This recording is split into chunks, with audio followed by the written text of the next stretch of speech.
Salut et bienvenue sur Bibloom Podcast, le podcast enthousiaste qui pétille, qui t'invite à te poser des questions sur la vie, à changer de point de vue et à chercher des réponses du côté de la bienveillance.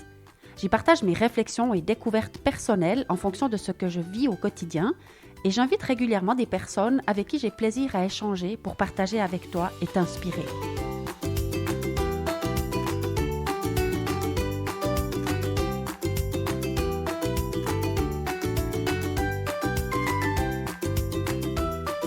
Pour cet épisode, j'ai eu le grand plaisir de tendre le micro à Olivier Clerc, auteur, conférencier, interprète et formateur franco-suisse qui a eu la gentillesse de répondre « oui » lorsque je l'ai sollicité il y a quelques mois. Quel honneur! Olivier a écrit 25 livres sur le sujet du développement personnel et de la spiritualité pour adultes et enfants, et il est notamment connu pour avoir traduit les accords Toltec et fondé l'association Pardon International. Une recherche sur Internet te permettra de faire de belles découvertes sur les messages qu'il partage depuis de très nombreuses années. Personnellement, j'ai apprécié l'échange avec l'homme qu'il est et son vécu, entre autres la maladie, sur laquelle il s'exprime en toute authenticité et humilité. Nous nous sommes retrouvés au soleil sur la terrasse de la guinguette du parc Lagrange à Genève. Les bruits environnants et l'enthousiasme de certains chiens nous permettent de partager avec toi la bonne ambiance qui y régnait. Retrouve-nous après le jingle pour ce régal de conversation.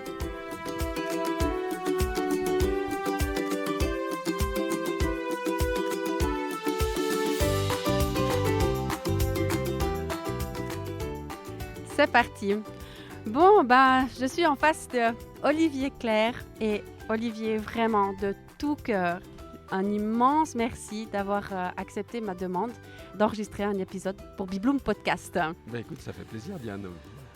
Alors, oui, moi je suis très touchée. On va raconter un petit peu comment ça se fait qu'on est face à face aujourd'hui et où et tout ça. Mes auditeurs et auditrices, ils savent bien que j'aime bien raconter ça, l'histoire de l'épisode lui-même. Mais avant tout, je veux quand même te présenter. Tu es auteur de 25 livres dans le domaine de la spiritualité et du développement personnel, des livres pour enfants et pour adultes.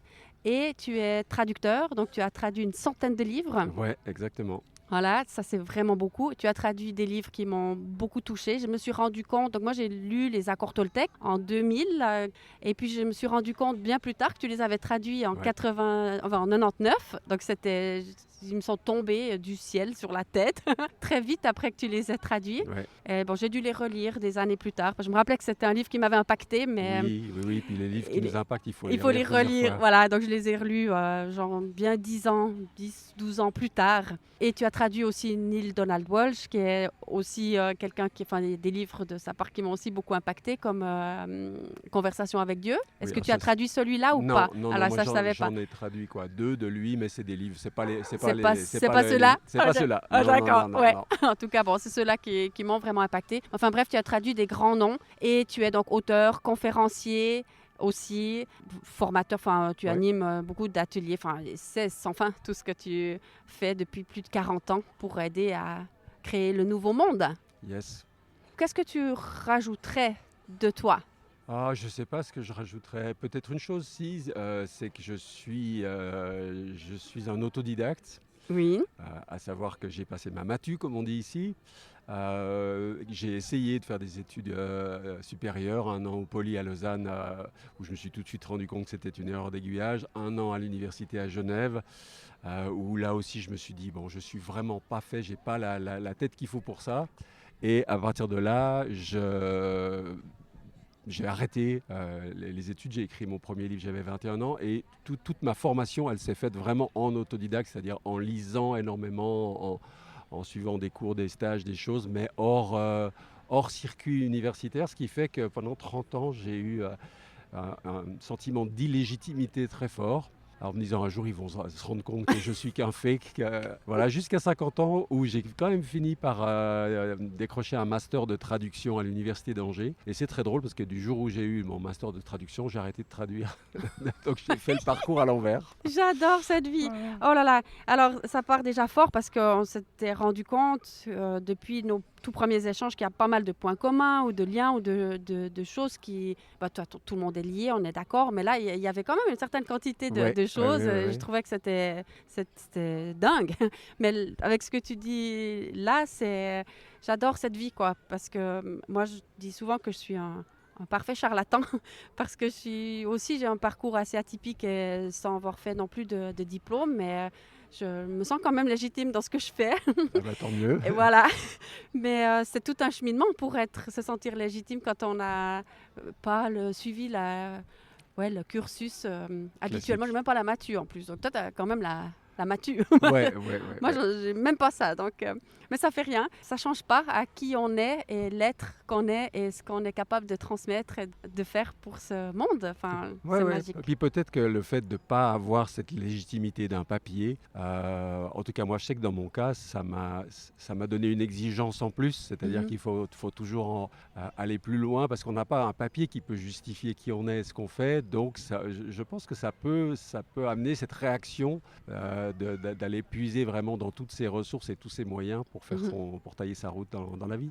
Oui, magnifique. Ce que j'aime beaucoup aussi de toi, c'est ta capacité, justement, ta simplicité, ton authenticité, ta capacité, ta spécialité comme ça, de faire des métaphores, d'utiliser toujours des images. Et ça, c'est aussi un point commun qu'on a dans tout ce que je partage. Moi, c'est comme ça que j'arrive à expliquer ce que j'ai en tête, en fait, en utilisant des images. Et depuis la première fois où je t'ai vu en ligne dans un webinaire de l'Académie du développement personnel de Peggy and Jeff, je crois que c'était là où je t'ai vu, moi, la première fois. Je dis, punaise, j'adore cette fluidité du langage, cette simplicité. Je comprenais tout. Parce que souvent, quand je regarde des choses, je dis, je comprends pas, en fait. Je dis, je comprends pas ce qu'ils veulent dire dans une pipe. Et avec toi...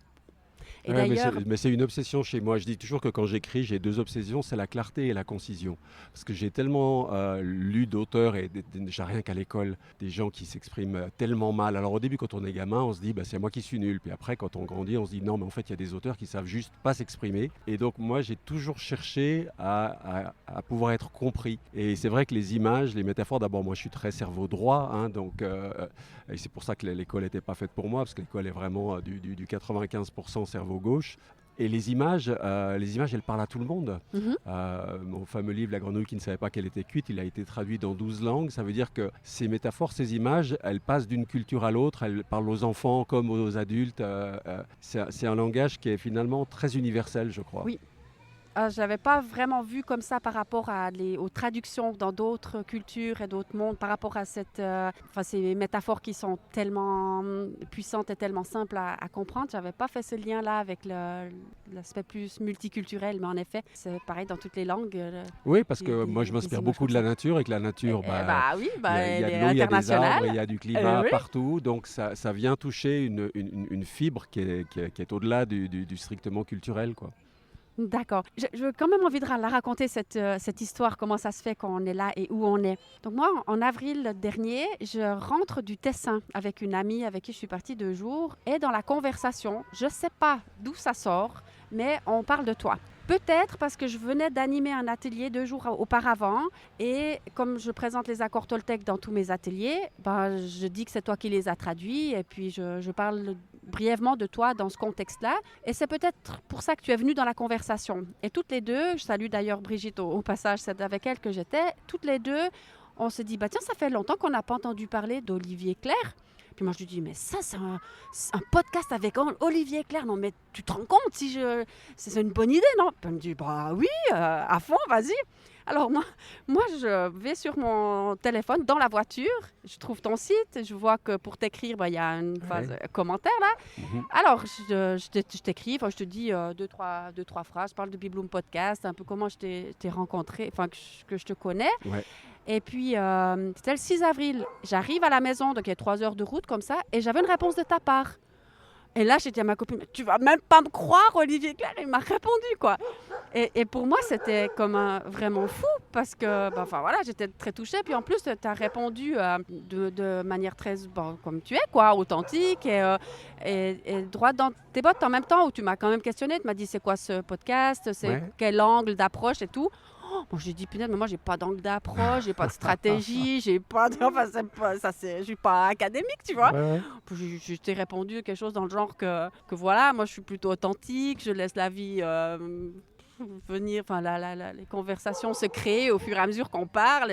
Enfin, voilà, j'étais un peu...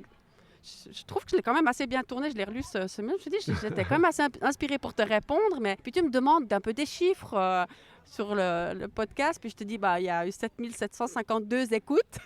Et puis dont 91 de la conversation avec ton ami Christian Junot, qui venait d'avoir eu lieu. Alors maintenant, je crois qu'on est à 160 écoutes ou 180 avec cet épisode-là. Mais à ce moment-là, on était à 91. Et tu me réponds, ouais, c'est pas démentiel. Je dis... En effet, je te l'accorde, c'est pas démentiel, mais enfin, moi, je fais ma part du colibri, quoi. Ouais. Et les gens qui écoutent, ils les demandent. Quand je sors pas d'épisode, ils me disent, dis donc, Diane, il n'y a pas d'épisode, qu'est-ce qui se passe? Donc, je fais ce que je peux. Ouais. Et puis, tu as entré en matière, quoi. Tu as dit d'accord. Sachant que tu étais encore un peu en ralenti dans tes activités à ce moment-là. Donc, tu m'as écrit dans le message que tu étais malade et j'ai trouvé ça aussi très touchant. Tu m'as parlé de ta mère qui vient du canton de Fribourg exactement. Et de ton grand-père, Patate. Oui, Gaston Parmentier, donc surnommé Patate par toutes ses élèves, puisqu'il était le directeur de Gambard, l'école de jeunes filles à l'époque de Fribourg. Ouais. Oui. Donc, dans un message comme ça, tu te dévoiles quand même sur des choses qui font écho pour moi. Oui, parce que j'avais vu que tu étais à Villers-sur-Glâne, c'est ça? Non, moi, je suis à Bulle, en Gruyère. Oui, enfin bref. Je suis fribourgeoise, quoi, oui. Oui, et donc je me suis dit, tiens, c'est rigolo, parce que moi, j'ai passé toutes mes vacances d'été comme gamin à Crécy-sur-Morat, et puis on a fait toute la région en vélo, en long, en large et en travers, quoi. Oui, c'est dingue. Et puis alors après, tu me dis que tu es né à Genève. Et du coup, tu venais à Genève là maintenant, donc en septembre. On a dit que ce serait probablement le bon moment pour se rencontrer. Et donc, on atterrit ce matin au parc Lagrange. Voilà. Qui est, je vais te laisser dire ça quand même. À 50 mètres d'où j'ai grandi, c'est-à-dire rue William Favre aux Eaux Vives, donc l'immeuble qu'on voit juste à côté de chez nous, où j'ai passé les 13 premières années de ma vie avant qu'on déménage côté Chênebourg. Voilà. D'accord, donc on est effectivement attablé sous l'immeuble. Tu m'as même pointé la fenêtre de l'appartement où tu habitais, quoi. Exactement. Non, mais moi, je trouve ça dingue. Et puis alors aussi, tu m'as dit dans ces échanges-là que tu venais de temps en temps en Suisse, mais pas forcément dans la région de Fribourg. Tu avais un intérêt tout particulier pour laver les bains. Exactement, ouais. Mais non, mais laver les bains, quoi. Ça, c'est mon dada, laver les bains, quoi. Ouais. Et d'ailleurs, je vais pouvoir présenter mon film, comme je t'ai dit tout à l'heure, au Grand Hôtel des Bains de la Vette. C'est fou, ça, quand même. Et lui, un endroit magnifique. Oui, vraiment. Et dans le petit bout de conversation qu'on vient juste d'avoir, tu mentionnes exactement ce que j'aime à l'hôtel des bains ou dans tous les hôtels, c'est d'aller au bain en peignoir. Voilà, exactement, de ne pas avoir besoin de passer par la case cabine, casier, tout le tralala, et de pouvoir aller directement de sa chambre au bain et retour. Ouais, et voilà. Et donc, pour bien profiter de ça, il faut rester de nuit. Voilà. On est arrivé à la même conclusion. Et voilà. Et moi, je trouve ça, voilà, c'est génial. Alors, tu m'avais aussi dit dans cet échange qu'on a eu, tu m'as dit, écoutez, dans le fond, moi, j'ai tellement tout dit déjà à maintes reprises que je ne sais pas très bien ce que je pourrais encore dire pour votre podcast. Et moi, c'est ça que j'aime en fait, c'est qu'en effet, tu as tout dit. Alors d'une part, tu vas quand même présenter certains de tes messages parce que on va les dire aussi aux auditeurs de Bibloom. Tu rediras une partie, mais pas que. Moi, j'aime aussi présenter l'humain parce que, les gens qui vont taper Olivier Clair, ils vont trouver énormément de choses, des vidéos sur YouTube, tous tes ateliers, tout ce que tu fais, tout ce que tu animes, ils vont trouver beaucoup de choses. Donc là, c'est aussi ça qui est intéressant, je trouve, sans dévoiler des choses que tu ne voudrais pas, mais ces petites anecdotes-là qui font qu'on est tous des humains. Ben oui. Et ça, c'est joli. Ouais. Alors bon, là on a fait un moment là-dessus, on va quand même venir sur ce qu'elle peut-être le plus ou ce pourquoi tu es venu ici à Genève, ce Oui, oui, week-end. oui. Ouais. Donc hier, j'étais invité donc, dans le festival Art for Peace, qui était la première édition de ce festival qu'organisait Agnès Aubert. Et Agnès, donc le festival dure 3 jours. Et Agnès sort un livre qui traite du pardon. Et du coup, elle m'a demandé si je ne viendrais pas animer un cercle de pardon ici. Donc les cercles de pardon, c'est quelque chose que j'ai créé il y a 12 ans, dans le sillage de la publication d'un livre en 2010 qui s'appelait Le don du pardon, qui racontait ce qui m'est arrivé au Mexique en 99, ça fait 25 ans, avec Don Miguel Ruiz, et qui a été à l'origine de tout ce qui s'est développé derrière d'une façon assez spectaculaire, parce que moi au départ je pensais juste écrire un livre, puis de ce livre sont nés des ateliers sont nés les cercles, et puis derrière on a organisé des grands événements jusqu'à créer la Journée internationale du pardon qui tombe le 18 septembre chaque année. Donc ça fait une quinzaine d'années finalement que je consacre, on va dire, l'essentiel de mon temps et de ma vie à cette thématique du pardon.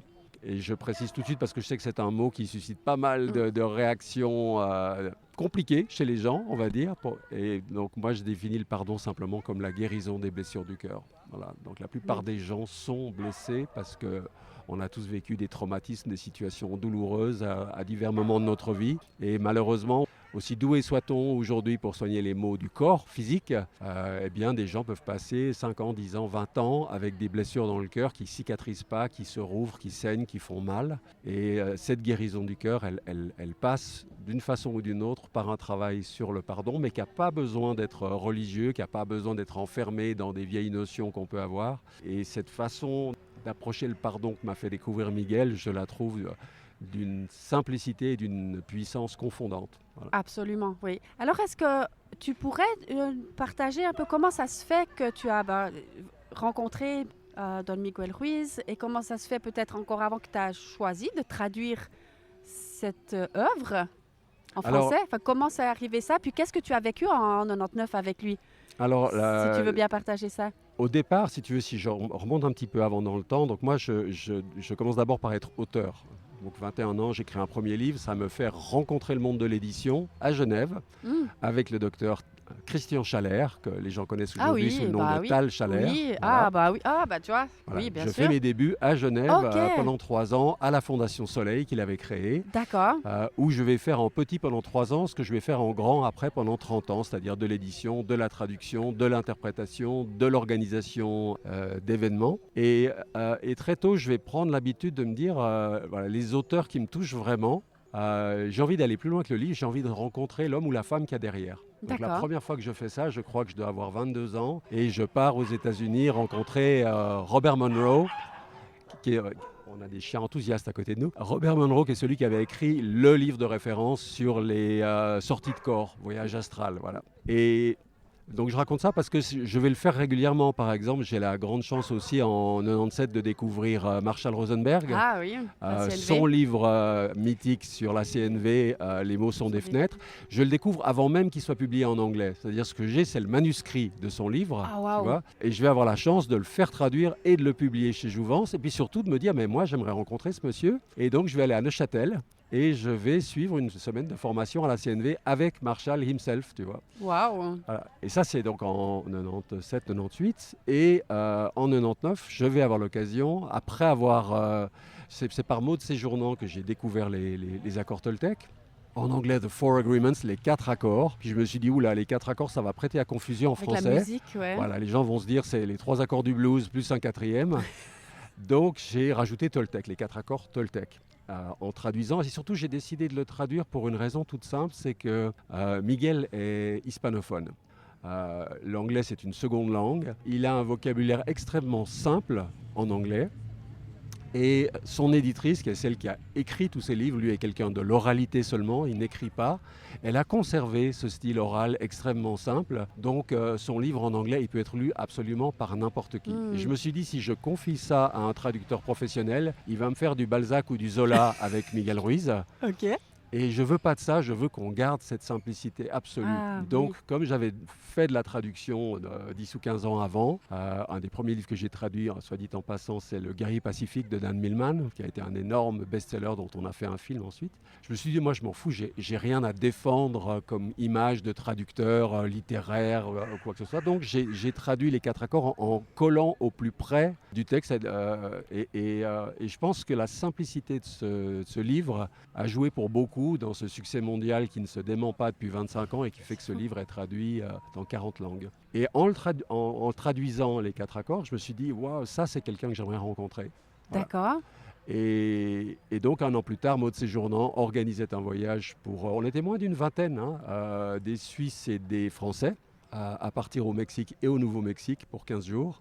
Une semaine au Mexique avec Miguel et ensuite une seconde semaine avec Maud et Brandt, un autre Nagal formé par Miguel. Et voilà, je dis toujours, ça a été un voyage aller simple pour moi, dans le sens où cette expérience de pardon qui m'a fait vivre là-bas a eu un impact vraiment, vraiment profond, qui a changé des choses durablement dans ma vie, même si j'ai attendu 10 ans, c'est-à-dire 2009, avant de coucher ça sur le papier.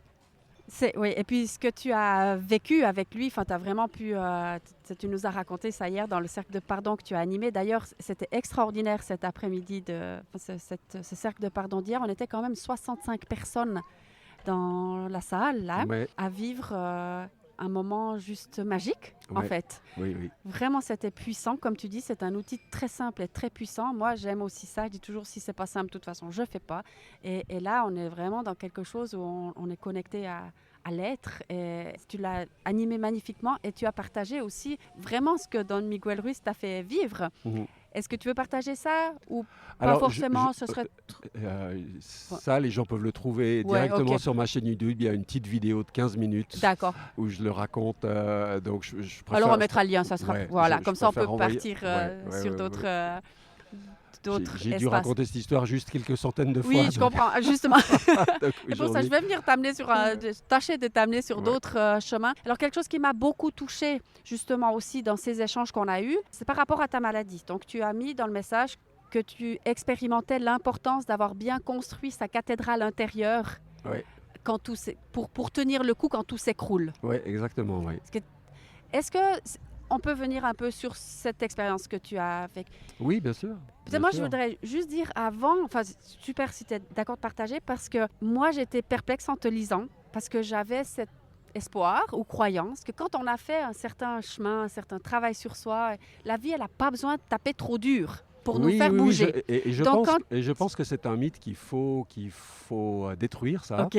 Bah déjà, soit dit en passant, Miguel Ruiz, à 52 ans, fait une terrible crise cardiaque. Il a passé 3 mois dans le coma quand même. Bon, à l'époque, tout le monde pensait qu'il ne se réveillerait pas. Tout le monde disait c'est fini, quoi. Miguel, on ne le reverra plus. Quand il est quand même ressorti de ces 3 mois de coma, il avait un cœur qui fonctionnait à 15%. Donc les médecins lui ont dit, vous restez chez vous, vous taillez vos rosiers, vous regardez la télé, mais vous n'en faites pas plus. Puis Miguel leur a répondu, écoutez, si je dois mourir, c'est moi qui irai à la rencontre de la mort et je ne vais pas rester chez moi à attendre à rien faire. Donc il a vécu quand même 8 ans avec un cœur à 15%. Voilà. Au bout de 8, parce qu'eux voulaient le transplanter, lui ne voulait pas. Et au bout de 8 ans, quand ses fils ont commencé à reprendre le flambeau de la voie Toltec, il s'est dit, ça serait bien que je sois là pour les accompagner. Il a 3 garçons. Et donc il a accepté une première transplantation à 60 ans. Transplantation cardiaque. Petite parenthèse, son grand-père lui avait dit quand il était tout jeune, à peine 10 ans, il lui avait dit un jour c'est toi qui transmettras ces enseignements en Europe, mais ça n'interviendra qu'après que tu aies sacrifié ton cœur. OK. Lui l'avait compris de façon métaphorique, il ne s'était pas imaginé qu'on allait lui ouvrir la poitrine pour enlever son cœur et en mettre un autre. Et puis il a été retransplanté il y a 2 ans de ça, à 70, 71 ans. Voilà, donc je raconte ça parce que les gens effectivement s'imaginent que parce qu'on vit une vie spirituelle, parce qu'on médite, qu'on est gentil, qu'on est mignon, qu'on prie, qu'on a une bonne vie, qu'on est écolo, etc., qu'on va passer à travers toutes les épreuves ou les maladies. Mais la vie est tellement plus compliquée que ça.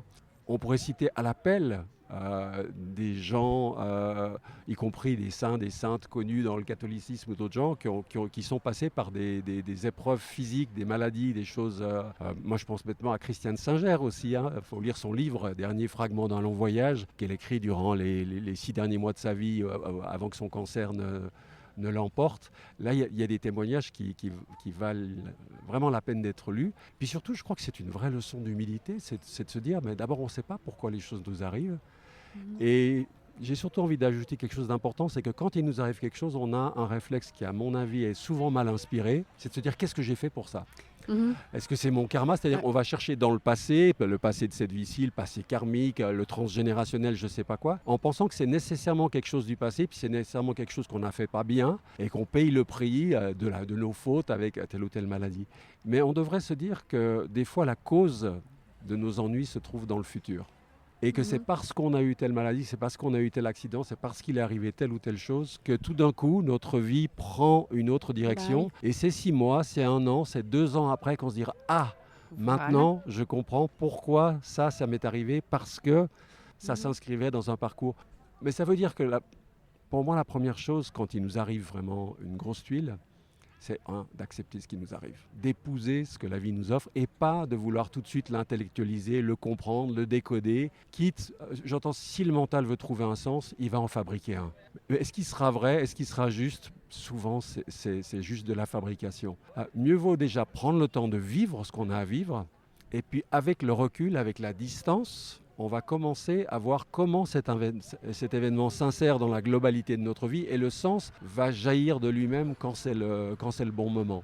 Donc il faut se méfier de ça parce que depuis 10, 20 ans, peut-être 30 ans, il y a ce travers où dès qu'on a une maladie, on va regarder un dictionnaire de la symbolique des maladies. Ça me fait penser à ces dictionnaires des rêves du 19e, où si tu rêves d'un cheval, ça veut dire si tu rêves d'un lac. Mais non, c'est de la symbolique. Un symbole, il a de nombreuses significations différentes. Et il n'y a que la personne qui rêve qui peut le décoder. Sinon, on en fait un signe avec une signification unique. Et on fait la même chose aujourd'hui avec les maladies. Donc moi j'ai une maladie qui a touché les yeux, alors il y a les gens qui te disent alors qu'est-ce que tu veux pas voir ? Mais c'est gentil, c'est mignon, c'est certainement bien intentionné, mais il y a 10 façons, il y a 20 façons différentes de pouvoir faire une lecture de qu'est-ce qui se passe lorsqu'on a tel organe ou telle partie du corps qui est affectée. Donc voilà, c'est l'exemple type de quelque chose où l'idée d'aller essayer de donner du sens à ce qui nous arrive, c'est une belle idée. Mais si on l'applique de façon simpliste, ça se retourne complètement contre l'intention de départ. Et moi, j'aime bien t'entendre aussi dire ça parce que une compréhension ou quelque chose qui m'aide à moi, c'est de me dire de tout ce que je vis, c'est juste des expériences que je dois vivre pour mon évolution, pour le mieux. Après, d'où ça vient, quoi interpréter. Effectivement, encore une fois, pour moi, ça devient académique ou faut sortir un dictionnaire. Donc non, je dis juste c'est ok, j'ai encore pas compris, mais parfois ça m'enquiquine quand même de recevoir je ne sais quoi, mais j'ai cette conviction profonde, c'est que pour que j'avance dans la direction de la vie que j'ai ou de l'être que j'ai envie d'être, en fait. Donc, ok, comme tu dis, acceptons et puis allons-y. Mais bon, moi j'ai eu cette chance de d'avoir jamais été foudroyée par la maladie, en fait. C'est la santé parfaite et puis je remercie tous les jours qu'on me garde en santé parce que ça, j'avoue que je ne sais pas comment je gérerais la maladie. Après, c'est des choses, justement, on peut imaginer beaucoup de choses, mais c'est lorsqu'on est face à une épreuve de la vie, que ce soit la perte d'un être cher, que ce soit un grave accident, que ce soit une maladie ou autre chose, c'est là qu'on voit qu'est-ce qui tient à l'intérieur de nous. C'est ce que je t'avais écrit en parlant de cette cathédrale intérieure, c'est que je disais, lorsqu'on a passé 10, 20 ans, 30 ans de sa vie à faire un cheminement intérieur, à avoir une pratique spirituelle ou de développement personnel ou les deux, c'est dans ces moments-là que tu te rends compte que tout ce que tu as fait a servi à quelque chose. C'est-à-dire qu'effectivement, tout s'effondre, mais il y a quelque chose à l'intérieur qui tient. Il y a quelque chose qui reste solide, qui reste stable. C'est un peu l'image de l'arbre qui, là on est pratiquement le premier jour de l'automne. L'arbre qui à l'automne perd ses feuilles. À l'hiver, il ne reste plus que le tronc, les branches. Il n'y a plus de feuilles, il n'y a plus de fleurs, il n'y a plus de fruits. Il ne reste que le tronc. Et il y a des moments où la vie nous dépouille d'à peu près tout. Mais on se rend compte qu'il y a une partie, j'allais dire le squelette, qui tient bon. Et je trouve que c'est des moments précieux parce que ça permet de voir qu'est-ce qui est justement l'essentiel et puis qu'est-ce qui a eu son utilité, comme les feuilles l'ont pendant une saison ou deux, mais elles doivent se renouveler, c'est le temps de passer à autre chose. Puis après l'hiver viendra un nouveau printemps, puis il y aura d'autres feuilles, d'autres fleurs, d'autres fruits. Voilà. Elle est belle cette image-là. vraiment, de l'arbre pour décrire ça, Mm. cette métaphore. Ta spécialité. Je me disais, il y en a bien une qui va arriver. On y est, on y est. Je l'aime beaucoup, vraiment, je l'aime beaucoup. Et oui, c'est vrai, ben, le tronc, il est solide, il est là et c'est ça qui reste, quoi. Ouais. Et j'ai souvent pensé, dans les projets de livres que j'avais, j'ai des projets de livres tout le temps, mais après, ceux que j'écris, c'est qu'une toute petite partie. Et j'avais envisagé de faire un livre de philosophie tout terrain. Et j'avais un titre aussi auquel j'ai souvent pensé, c'était les incontournables. C'est-à-dire, dans une vie humaine, il y a un certain nombre de choses que pratiquement tous les humains vont connaître. Ils vont connaître la souffrance, ils vont connaître la douleur, ils vont connaître la séparation, le deuil, ils vont connaître la maladie, ils vont connaître la vieillesse. Voilà, il faut être vraiment très, très naïf pour me dire, moi, je vais passer entre les gouttes et puis je vais vivre 70 ou 80 ans sans que rien de tout ça m'arrive. Donc après, la vraie question, c'est de se dire, sachant que dans une vie humaine, il y a un certain nombre d'épreuves, il y a un certain... Comment je vais aborder ça? Quel sens? Et il y a deux possibilités. Soit je ne veux surtout pas y penser, puis au moment où je me prends un coup dur, ben là, je vais essayer de donner un sens à ce qui m'arrive. Mais si je suis physiquement atteint, émotionnellement atteint, mentalement chamboulé, ce n'est pas le très bon moment pour essayer de développer une philosophie de la vie. Par contre, si j'ai pris le temps de m'inspirer des grands philosophes ou des grands maîtres spirituels de passé et présent, et puis que j'ai commencé à mettre à l'épreuve de ma vie dans les petites choses du quotidien, ces enseignements-là, ben, quand arrive un coup dur, il y a déjà de l'entraînement. Oui. Si tu dois courir un marathon dans un an, tu ne vas pas attendre la semaine d'avant pour commencer à t'entraîner. Voilà. Ça. Et en fait, la vie quotidienne, c'est un terrain d'entraînement extraordinaire. Le couple, la famille, les enfants, le travail, etc. pour développer un certain nombre de ressources intérieures. Et le jour où les coups durs arrivent, ben, on se dit, tiens, voilà.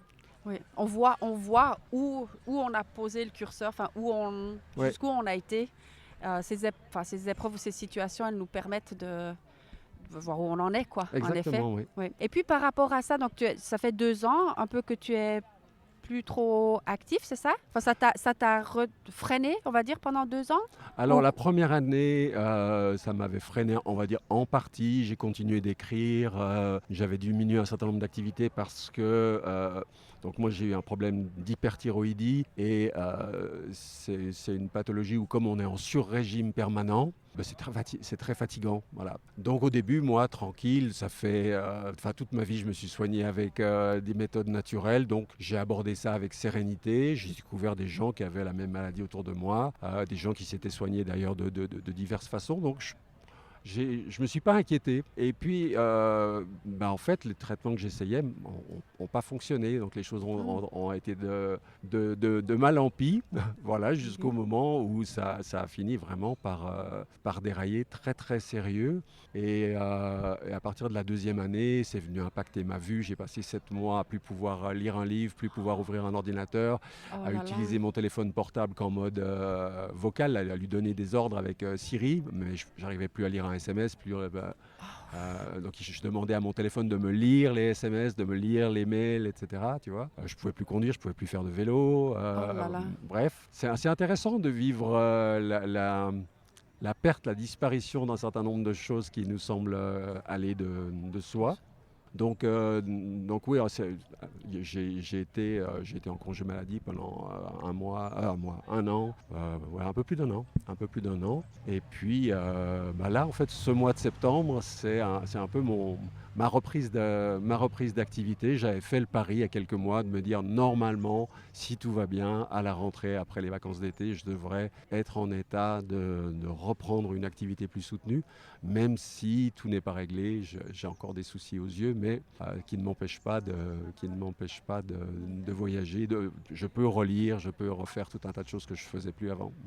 D'accord. Et alors, en quoi est-ce que ça t'a transformé, cette expérience-là, par rapport à tes projets futurs? Enfin, est-ce que tu abordes les mois à venir d'une manière différente? Alors, d'abord, je dirais que je pense que le parcours n'est pas fini.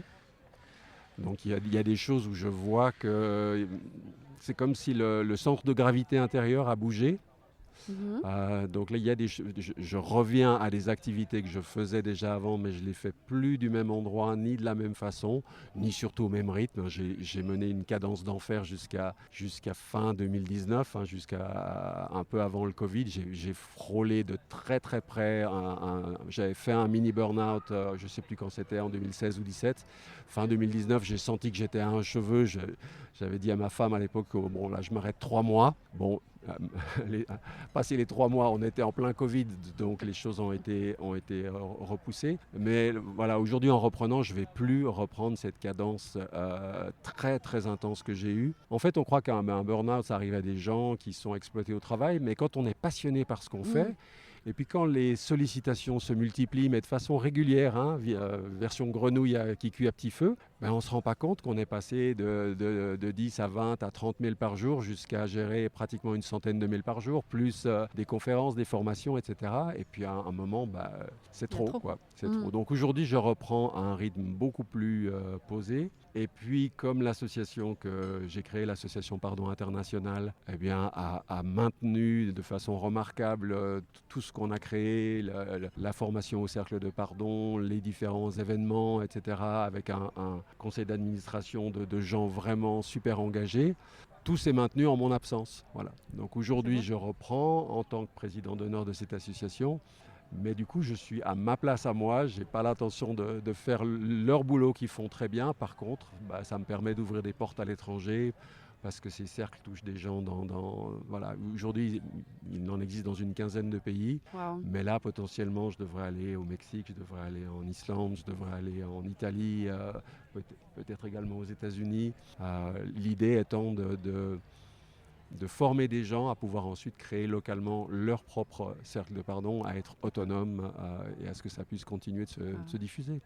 Magnifique, vraiment magnifique. D'ailleurs, on a animé des cercles de pardon dans ma salle chez Bibloom. C'est une fille qui s'est formée, Martine Bugnon, qui a animé ça. Et alors, il n'y avait pas 65 personnes comme quand c'est toi qui anime, mais j'avais pu participer aussi à cette expérience qui est magnifique. Donc, même en petit groupe, c'est super fort. Moi, j'ai le souvenir, hier, il y avait un des participants, un autre cercle que je connais depuis une dizaine d'années. En fait, la première fois que je l'ai vu, c'était dans un atelier que j'animais à Fribourg. Ah, d'accord. Ouais, et c'était un petit atelier, on était 10 ou 12 à tout casser. Okay. Mais je ne sais pas pourquoi, parce que ça fait partie des surprises et de la magie de la vie. Il a été d'une intensité absolument incroyable.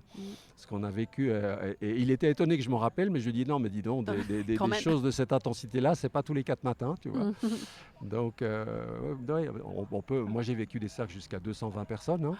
Ouais, ça c'est fou quand même. Ça fait du monde, mais c'est pas le nombre de gens qui fait la magie ou la force de la transformation. Oui, absolument. Alors ça, je suis vraiment convaincue, en effet. Bon, je le glisse quand même. Si tu reviens à Fribourg et puis que tu es prêt à faire quelque chose à Bulle, par exemple, mais j'ai bien entendu que tu vas faire attention à ton agenda, donc on va pas mettre te sur-solliciter, mais en tout cas, tu es le bienvenu. Si tu, oui, alors cela dit, il y a des animatrices, animatrices dans le canton de Fribourg. Oui, il y en a. Mais enfin, si tu veux venir ou même faire une conférence ou n'importe. D'accord, je retiens. Les portes de Bibloom te sont grandes ouvertes pour proposer n'importe ce qui te ferait plaisir de mettre dans cette vie post-épreuve de santé. Voilà, on va dire ça comme ça. D'accord. Donc les cercles de pardon, ça c'est clair que tu replaces dans ton agenda sur lequel tu vas être très certainement particulièrement attentif pour ne pas te auto-burner, auto-burnouter. Ouais.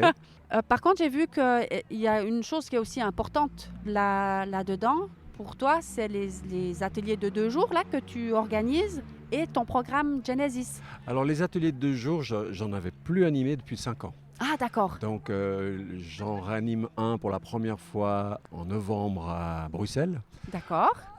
Parce qu'il se trouve que le dernier que j'avais animé, décembre 2019, c'était à Bruxelles. Donc, je me suis dit, c'est amusant de recommencer. Donc, en tout cas, ça a sa place dans ton... Oui, mais je pense que j'en ferai que 1 ou 2 par an. D'accord. Voilà, parce qu'il y a des gens qui sont formés à le faire et qui le font très bien. Donc moi, je trouvais intéressant de reprendre aussi pour booster en fait D'accord. l'activité de ceux qui sont dans l'aventure. D'accord. Parce que je sais que quand je passe quelque part, après les gens derrière vont aller plus à d'autres cercles, vont plus s'investir dans l'aventure. J'ai un rôle de porte-parole, Oui. de PR, comme public relation, comme ça pour cette aventure, puisque j'en suis à l'origine. Donc je joue vraiment ce rôle-là. Mais sinon, oui, effectivement, ce qu'on fait et ce que je vais continuer de faire, c'est cette retraite d'une semaine que je co-anime avec ma femme Annabelle, qu'on appelle Genesis 7 jours pour se recréer, donc où j'utilise le texte de la Genèse, la toute première page de la Bible, le texte de la création du monde en 6 jours plus 1, qui est un texte symbolique, est un texte archétypal absolument extraordinaire, à condition qu'on sache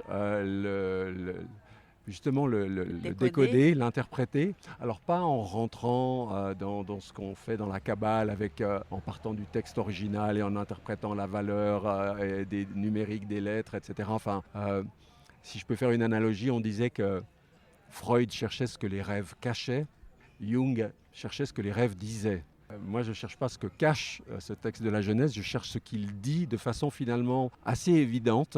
Et donc, ça nous sert de fil rouge à cette semaine, donc 7 jours, où j'ai eu envie de condenser ce qui se trouve réparti dans 6 ou 7 de mes livres et qui permet de travailler sur les 4 dimensions fondamentales de l'être humain, c'est-à-dire spirituelle, intellectuelle, affective et physique, en correspondance avec les 4 éléments. La spiritualité est liée au feu, le monde du mental, de l'intellect à l'air, tout ce qui est affectif, émotionnel à l'eau, et puis le corps, c'est notre terre à nous. Voilà. Donc l'idée, c'est que les gens repartent au bout d'une semaine avec une boîte à outils assez complète, parce que, comme je le disais hier, Abraham Maslow disait à celui qui n'a qu'un marteau, tous les problèmes sont des clous. Et les gens qui ont suivi seulement un stage de CNV ou seulement un stage de PNL ou seulement, ils ont l'impression qu'ils peuvent régler tous les problèmes de leur vie avec ça. C'est comme si quelqu'un s'imaginait qu'il pouvait construire une maison entière avec juste un tournevis ou une scie. Non, ça va pas le faire. Voilà. Donc c'est intéressant d'avoir plusieurs outils complémentaires. Et puis le fait de se baser sur ce texte mythique archétypal donne une cohérence, une unité à tous ces outils, et puis permet aussi aux gens de comprendre pourquoi ils ont fait tel stage, tel atelier, telle retraite au fil des ans, parce que les gens font plein de choses, mais sans nécessairement comprendre à quoi ça obéit, à quoi ça correspond, et puis surtout comment les choses sont reliées entre elles. Donc souvent les gens sont très contents après cette retraite en disant « Ah maintenant je comprends, je vois la cohérence d'ensemble de tout ce que j'ai fait dans mon parcours de vie jusqu'à présent. » D'accord, et donc ça te tient à cœur de réserver une place à ces ateliers-là? Oui, surtout que d'abord, c'est des petits groupes. Les ateliers, j'ai eu jusqu'à 80-90 personnes. Là, on ne prend pas plus de 16 personnes. D'accord.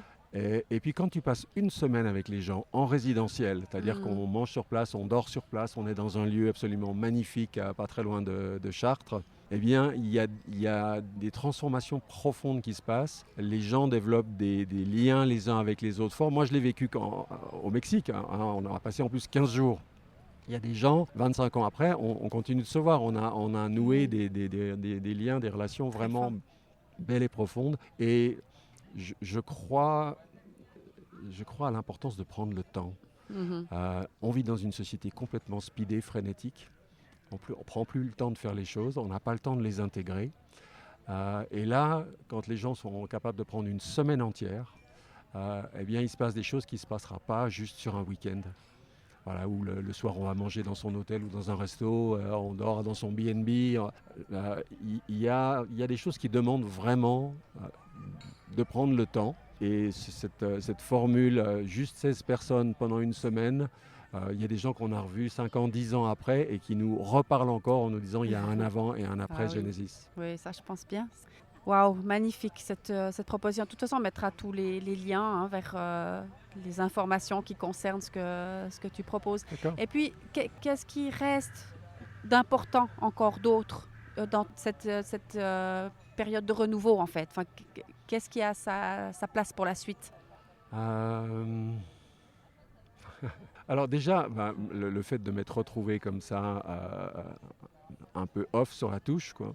C'est là où je me félicite de vivre depuis toutes ces années en milieu rural, Parce que quand tu me parles de ce qui reste, pour moi, il reste la famille, les amis. On a la chance d'avoir un tissu social, humain d'une très grande densité. Et souvent, je dis aux gens, vous savez, aujourd'hui, on vit dans un monde qui est très instable, très incertain. Je pense qu'il ne l'a jamais été autant depuis très très longtemps, en tout cas en Occident, en Europe de l'Ouest. Et ce qui sera déterminant pour demain, ce sont les liens sociaux que vous aurez construits. Parce que si demain on a des difficultés économiques, si on a des difficultés sociales, politiques, écologiques ou que sais-je, qu'est-ce qui va jouer? C'est pas l'argent qu'on a sur le compte en banque qui peut s'évaporer comme c'est déjà arrivé à d'autres moments, c'est la solidité des relations amicales, familiales, que sais-je autour de nous. Donc ça, je le dis souvent aux gens, œuvrer à ça, c'est très très important. C'est ce qui sera déterminant pour la suite. Donc moi j'ai la chance d'avoir ça fait 23 ans que je vis en Saône-et-Loire et vraiment on a un tissu humain, on a un tissu amical très riche, très fort. Magnifique. On a la nature qui est magnifique autour, donc ça a été très très précieux. Quand on est mal fichu, c'est réparateur, aussi bien la nature que l'humain et tout le soutien qu'on peut avoir. Et puis après, moi, je me suis souvent défini comme un surfeur de la vie.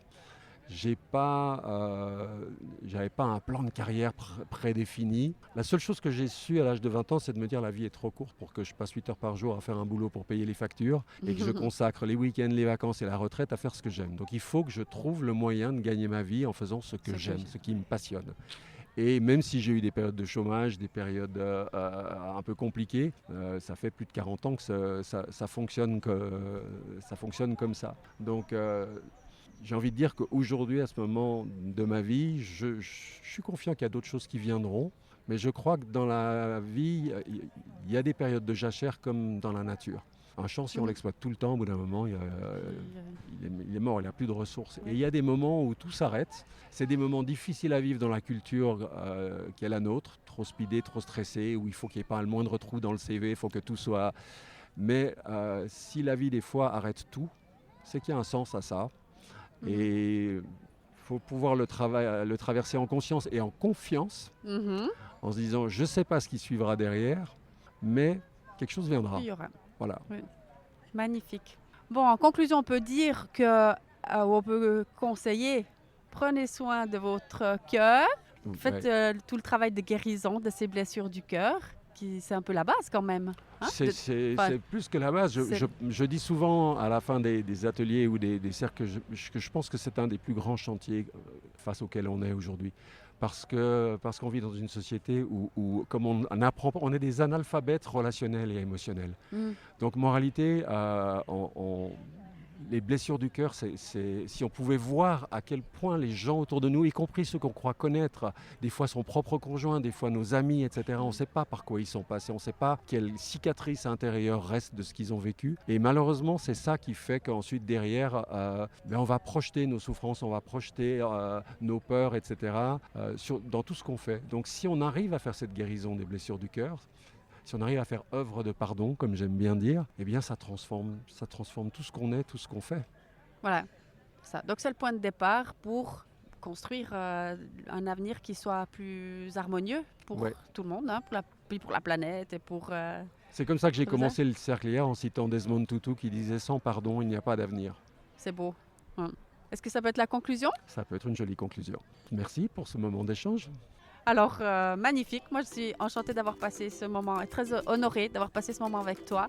Merci beaucoup. Et puis, tous ceux qui l'écoutent, on envoie tout plein d'amour, quoi. Voilà. Merci.